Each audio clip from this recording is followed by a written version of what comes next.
Who's in need of some big budget filmmaking, but for the small screen? Chris Hemsworth teams up with the Russo brothers for the Netflix original film Extraction. This isn't a quiet period piece or some romantic comedy. It is a crazy action thriller. But how's the story?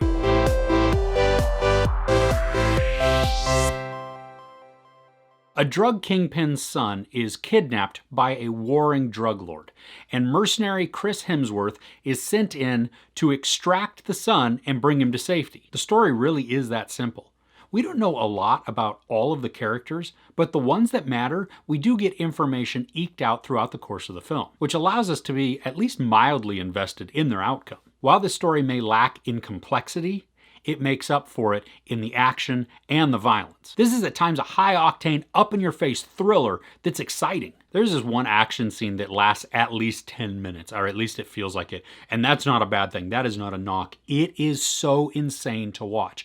I mean, the cameraman, the camera movements, they put you right into the action, and it's not just up-close quarters battling, it's also car chases and running through streets and up and down buildings, and just, it is the most insane thing I've seen in quite a while.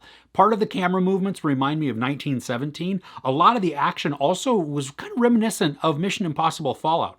Both of those, hey, great things to emulate because they were a blast to watch. I mean, the choreography in this had to have taken a really long time, just the fight choreography itself, because the cameraman or the camera movements, however they did this, I mean, it is truly at times like right up in you. Then it will go from like an aerial shot right into a car and then be along for that ride and the craziness of all of that, and then right out of a window to chase another car and to look at the action from a whole different scene. And it did feel seamless. And I loved it. I mean, this was probably the most exciting part of the entire film, was this large chunk of time where it is just nonstop on the edge of your seat, watching them battle it out. And then when you get those fight scenes in that, and even throughout the rest of the movie, reminded me somewhat of fight scenes that you'd see in John Wick. Although Hemsworth really needs to take a note from Mr. Wick, that you do a double tap to make sure the bad guys aren't going to get up. Now, with all this action too, the violence is pretty unflinching. I mean, some of it is downright graphic and gory, and it's brutal to watch. But if you're in the mood for that action thriller and you're in that mindset, then it's not going to be like jarring to you. I mean, it's just what you're kind of expecting to see. They use knives, they're explosives, it's hand to hand, it's close quarters. It's also then very expansive over big landscapes as well. And so they get to utilize a whole lot of different action elements, which just make it a lot of fun to watch. A lot of the scenery in this is really beautiful. I mean, from countrysides to into the cities, all of it works really well and it's great to look at, but I wish we got to focus on it maybe a little bit more because of the momentum of the action just doesn't allow to focus very long on any of this scenery. Now you may be thinking because of all this crazy action that the pace is just insane and that it's just nonstop go, go, go, go, go. But luckily they do allow a little bit of breathing room in this. There are some down moments where we get some also quieter moments and we get a little bit more character development in these times where we get to just invest more in the characters, but also as an audience, it lets our blood pressure go down just a little bit. So then it can be ramped back up again. I mean, that's what makes it fun and exciting to be on this roller coaster of up and down, exciting, and then resting a little bit, and then the chase is back on. So it does make the slightly less than 2-hour runtime not feel long, but not feel too short either. I mean, it feels great. It doesn't feel, to me, that it drug at all throughout the film. I mean, it had the appropriate pace, so when I needed it to take that breath, it did, and then we ramped back right up into the action and kept going. The kidnapped kid and Hemsworth, they do develop a good chemistry. I liked them together on screen, and you just get to see them grow in the very short time that the story is taking place. I mean, there is growth between them and just some caring and concern, and I appreciated that. The story itself is pretty thin, but that doesn't make it unenjoyable. I mean, yeah, it is simple, and sometimes we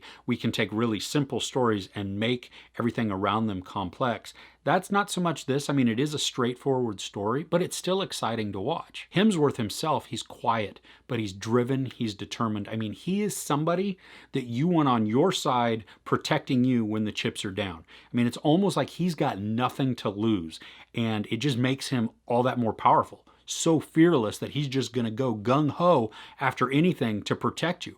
I mean, in parts of it, it almost reminded me a little bit of Denzel Washington's character in Man on Fire. Aside from Hemsworth, there are two other supporting characters that I really enjoyed. Randeep Hooda plays Sanju, and this guy is right on par with Hemsworth. I mean, he is crazy good at the action. He is a wonderful soldier, and he's great at fighting. And so I enjoyed watching him.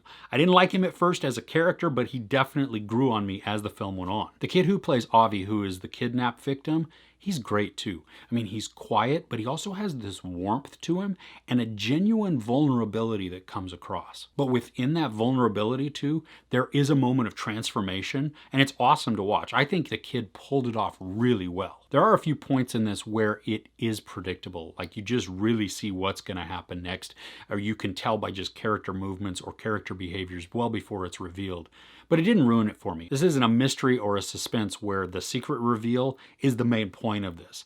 I mean, it was just in there to cause a little bit more conflict, and even though I saw it coming, I was okay with it. So if you're looking for something that's exciting and well filmed, and you don't want to get caught up too much with story complexities, if you're looking for something that's almost just a great popcorn flick, just something to plop down in front of the couch, watch, enjoy, and then move along with your day, but also get a really good adrenaline rush out of the action, this is a great choice. There's no sex or nudity, there is a bunch of profanity and some brutal graphic violence.